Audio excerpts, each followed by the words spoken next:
अस्सलाम वालेकुम व्यूअर्स, मैं हूं समीना पाशा। व्यूअर्स, आज जब आपसे बात कर रही हूं तो सच कहूं तो मेरे जहन में कुछ नहीं है।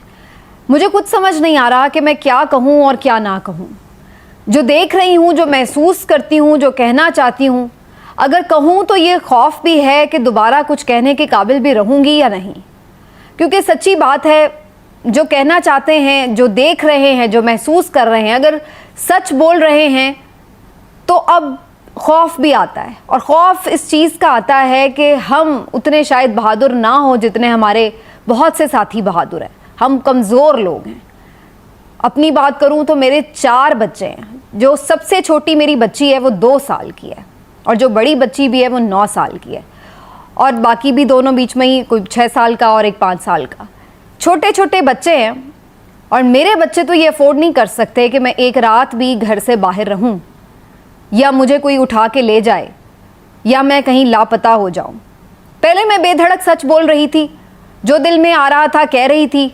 उसकी वजह ये थी कि मुझे कहीं ना कहीं एक एतमाद था। वो एतमाद ये था कि मैं एक खातून हूँ, और भले कुछ सख्तियाँ हो रही हैं बहुत सी लोगों की, जो नापसंद बातें हैं, किसी को अगर पसंद नहीं आ रही ताकतवरों को, तो वो उठा लेते हैं, वो गायब कर देते हैं, वो मुकदमात दर्ज करवा देते हैं, वो नौकरी से निकलवा देते हैं। तो ये चीज़ें हम अपने आसपास देख रहे हैं।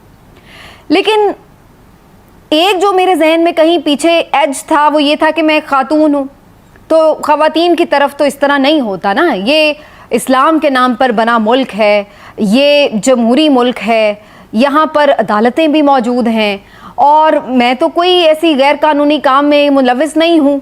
तो कहीं ये खौफ नहीं था कि कुछ होगा, कोई हम तक पहुंचेगा, या हम भी कहीं ना कहीं खबरों की खुदा ना खास्ता जीनत ही ना बन जाएं खबरें देते देते। क्योंकि माइंड में यही था कि खातून है तो कोई हाथ नहीं लगाएगा, अगर कोई ज़्यादा से ज़्यादा होगा भी मामला तो कोई नौकरी पे बात आ जाएगी। वैसे तो नौकरी की भी बड़ी ज़रूरत है, जो सीधी बात है। कोई अमीर कबीर है नहीं, किराए के घर में रहते हैं, और मैं और मेरे हस्बैंड मिल के नौकरी करते हैं और अपना घर चलाते हैं। तो कोई एक होता है ना कि आप बड़े कोई जद्दी पुश्ती अमीर हैं तो जी कोई फ़र्क नहीं पड़ता, नौकरी चली भी जाए। तो ऐसा मामला तो है नहीं। नौकरी की भी ज़रूरत है, और फिर अपने घर में अपने बच्चों के ऊपर होने की भी ज़रूरत है, क्योंकि बच्चे डिपेंडेंट हैं, बच्चे बहुत छोटे हैं। 1-2 घंटे लेट हो जाऊं तो परेशान हो जाते हैं, सोचते हैं कि मामा क्यों नहीं आ रही हैं, फ़ोन करते हैं, पूछते हैं। वो एक रात भी नहीं रह सकते। तो पहले मुझे ये फिक्र नहीं थी। मुझे मालूम था कि ऐसा थोड़ी हो सकता है, अपने लोग हमारे साथ ऐसा क्यों कर सकते हैं, वो भी सिर्फ इसलिए कि हमारी बात पसंद नहीं आ रही। मुमकिन है कि हमारी बात ठीक ना भी हो सकता है कि कहीं हमसे भी फैक्चुअल मिस्टेक्स हो सकती हैं, हो सकता है हमारे से भी एनालिसिस की गलतियां हो सकती हैं, तो हो सकता है। लेकिन इसका मतलब ये तो नहीं कि हम कोई रियासत दुश्मन हैं, इसका मतलब ये तो नहीं कि हमें कोई उठा ही ले जाएगा। लेकिन अब मेरी ये गलतफहमी, ये खुशफहमी दूर हो चुकी है। मुझे अंदाज़ा हो चुका है, जो पिछले चंद दिनों में मैंने ख़वातीन के साथ होते देखा इस मुल्क में, चाहे वो पॉलिटिकल वर्कर्स हों, भले वो एक्टिविस्ट हों सोशल मीडिया की, भले वो कोई भी हों, मतलब इस बात से अब फ़र्क नहीं पड़ता कि आप खातून हैं या मर्द हैं। इस बात से भी फ़र्क नहीं पड़ता कि आप कह क्या रहे हैं, आप सच कह रहे हैं या झूठ कह रहे हैं।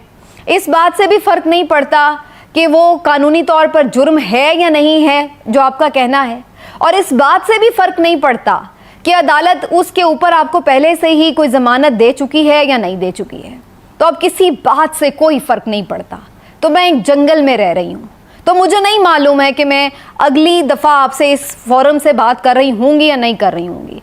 तो मेरे जहन में ये खौफ है, और मुझे अपने घर में सेफ्टी से पहुँचना है, और मैं चाहती हूँ कि मैं नौकरी भी करती रहूँ। लेकिन ये एक जंगल में मैं रह रही हूँ, और मेरे जहन में अब खौफ है। अब मुझे कोई खुशफहमी नहीं है, और मैं नहीं चाहती कि कोई गैर महरम मुझे पकड़ता हुआ, घसीटता हुआ वैन में डाल रहा और मैं चीख रही हूँ, और मेरे बच्चे मेरी शक्ल देखने के लिए तरस रहे हों, और मेरे शौहर मुझे ढूंढते फिर रहे हों कि पता नहीं कौन से थाने में है। मैंने कभी ज़िंदगी में थाने की अंदर से शक्ल नहीं देखी है, और ना मैं देखना चाहती हूँ। लेकिन अब मुझे मालूम है कि मैं इस खुशफहमी से निकाल लूँ खुद को, क्योंकि इस मुमलिकत खुदादाद में कुछ भी हो सकता है, कुछ भी हो सकता है। मेरी बात किसी को भी नागवार गुजर सकती है, और उसके बदले में मेरे साथ कुछ भी हो सकता है, क्योंकि यहाँ तो कोई चीज़ मैटर ही नहीं करती। मैं भले जाके अदालत से कोई प्रोटेक्टिव बेल भी ले लूँ, कुछ भी ले लूँ, फिर भी मुझे पता है कि इससे कोई फ़र्क नहीं पड़ता। क्योंकि ऐसी बिलें तो सबने ली हुई थी ना। शीरी मजारी को हाईकोर्ट ने रिहा किया, फिर जाके पकड़ लिया। अली मोहम्मद खान को रिहा किया, फिर जाके पकड़ लिया। वो सनम जावेद खान, तैयबा राजा, न जाने कौन कौन सी खवातीन पीटीआई की, मलाइका बुखारी, सबको पकड़ लिया, पकड़ के अंदर डाल दिया। यास्मीन राशिद साहिबा को, मतलब वो लेडी जो 70 साल जिसकी उम्र है, ये पंजाब पुलिस वाले पता नहीं न जाने कितने खुद उनके हाथों में पैदा हुए होंगे, गायनेकोलॉजिस्ट हैं वो। माँ जैसी वो औरत है, इतनी ज़ईफ़ औरत है और कैंसर की सर्वाइवर है। उसके ऊपर आप दहशतगर्दी के पर्चे डाल रहे हैं, जैसे उन्होंने कोई हाथ में क्लाशनकोफ उठा रखी है। ना माओं का लिहाज रह गया है, घरों पर रेड ऐसे कर रहे हैं कि जैसे कोई यानी किसी के बाप का घर है, कि जैसे मर्जी अंदर आओ, कूद कर आओ, मारो पीटो निकालो। इस तरह का माहौल है इस मुल्क में इस वक्त। खौफ है बिल्कुल, और कोई कानून नहीं है, बिल्कुल नहीं है। जिसका जो दिल करता है वो करता है। कोई इस गलतफहमी में मुब्तला ना रहे कि अदालतें हैं तो कुछ नहीं होगा। मुझे याद आ रहा है कि एक दफ़ा पहले जब इमरान रियाज खान को गिरफ्तार किया गया था, उससे भी कुछ देर पहले उन पर जब मुकदमात कायम किए गए थे, तो लाहौर हाई कोर्ट के बाहर किसी से बात करते हुए सोशल मीडिया पर उन्होंने ये बात कही, क्या हो गया, बनाना रिपब्लिक थोड़ी है, ये देखें अदालतें काम कर रही हैं, मुकदमात कायम कर लिए तो क्या हो गया, ये देखें मुझे ज़मानत मिल गई है। ऐसे थोड़ी होता है, ये मुल्क है, हमारा मुल्क है, यहाँ पे अदालतें काम कर रही हैं, ये बनाना रिपब्लिक थोड़ी है।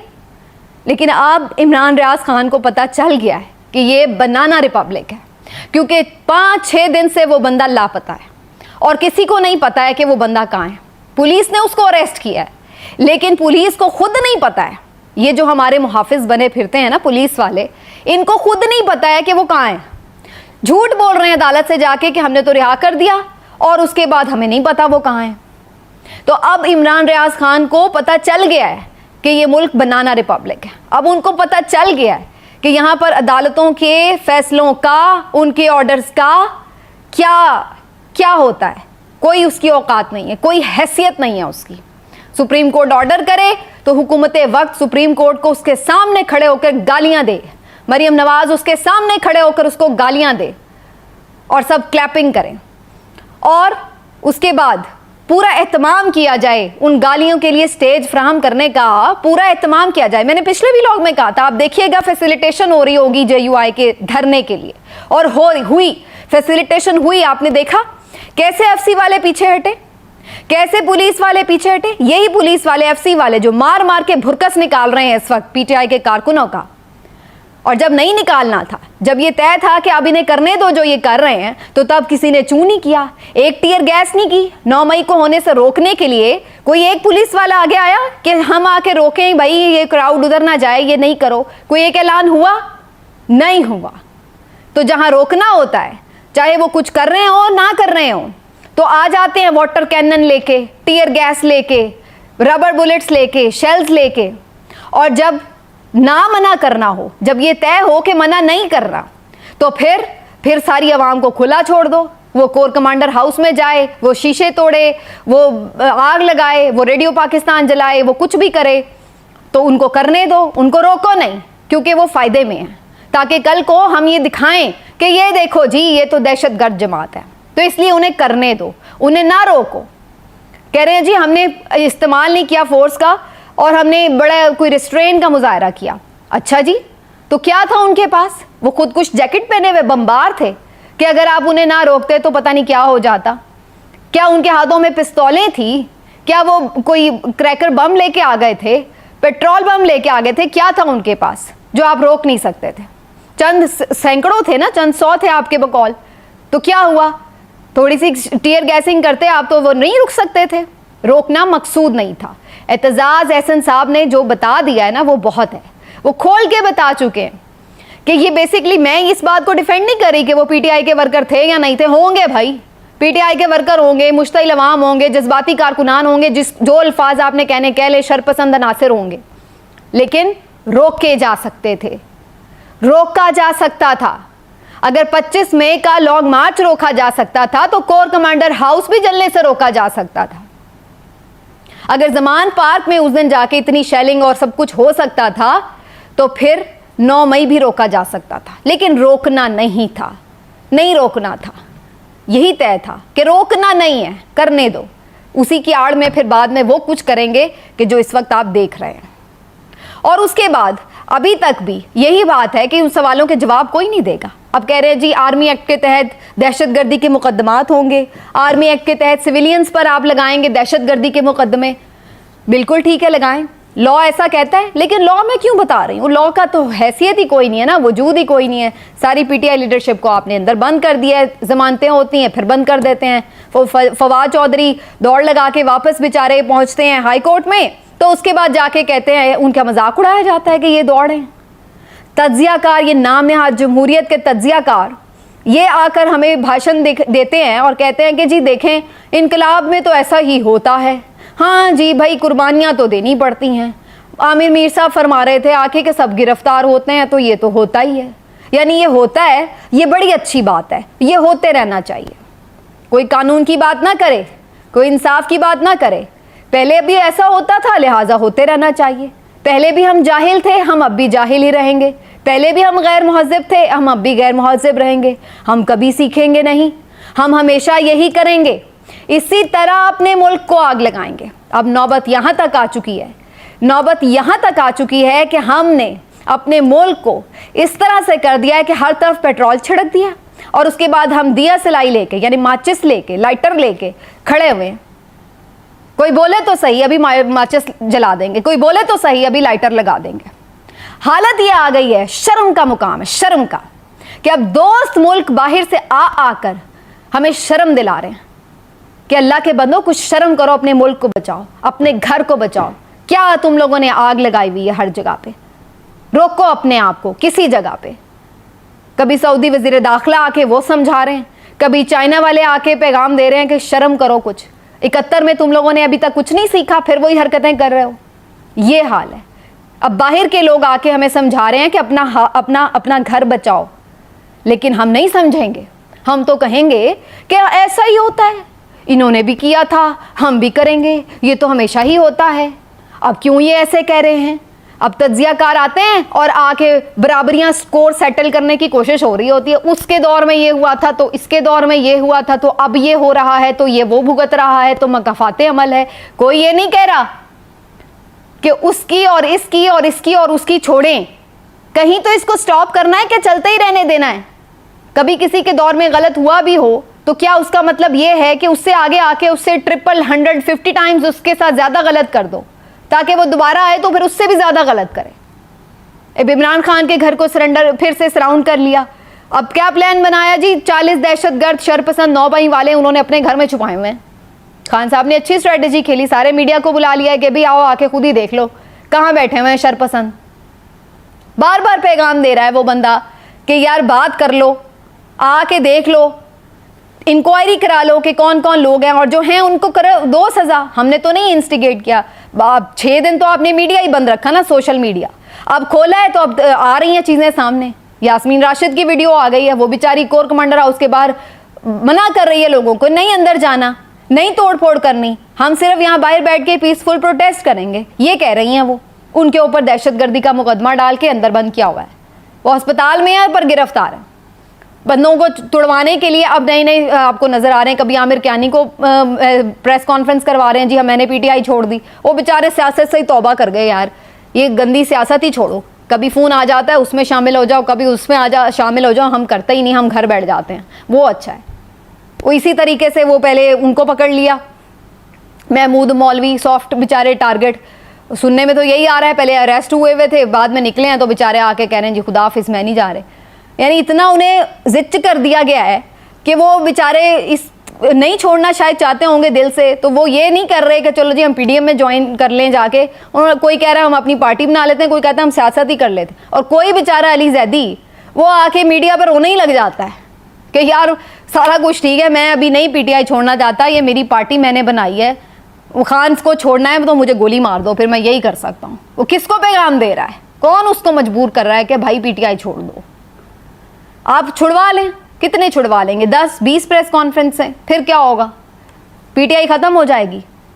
बार बार बार बार एक ही मिस्टेक, एक ही तरीका कार। पीपल्स पार्टी पेट्रियट बनी तो पीपल्स पार्टी खत्म हो गई, मुस्लिम लीग काफ बनी, मुस्लिम लीग ज़िया बनी, न जाने कौन कौन सी जुनेजो बनी, कौन कौन सी मुस्लिम लीगें बनी। तो क्या मुस्लिम लीग ख़त्म हो गई? तो अब आप बना लें पाकिस्तान तहरीके इंसाफ भी की भी 6-7 शक्लें, तो क्या पीटीआई ख़त्म हो जाएगी? आंखें बंद कर लेने से ख़तरे ख़त्म नहीं होते, हक़ाइक़ को मानना पड़ता है। हकीकत ये है जो सर्वे बता रहा है, जो इंडिपेंडेंट सर्वे बता रहा है कि 70% इमरान खान की मकबूलियत, और उसके बाद बाकी सारे कहीं पीछे, कोई 2%, कोई 3%, कोई 12% और कोई कुछ भी नहीं। ये है हकीकत। नहीं माने आप, मारें, पीटें, डंडे के ज़ोर पे पीटें, सबको मारें, लेकिन नहीं, मुझे नहीं मालूम है कि दोबारा मैं बात कर सकूं या नहीं। मैंने तो पहले ही कहा, मैं तो कमज़ोर सी लड़की हूँ, मैं कोई बहादुरी के दावे नहीं करती, लेकिन जहाँ पर आ गया है वहाँ पे दिल खून के आंसू रो रहा है। दिल खून के आंसू इसलिए नहीं रो रहा है कि हमें कोई ये देखना है कि जी ये वज़ीर आज़म बन जाए या वो वज़ीर आज़म, जो मर्जी वज़ीर आज़म बने, पर मुल्क को कहाँ पर आप लोगों ने पहुँचा दिया है।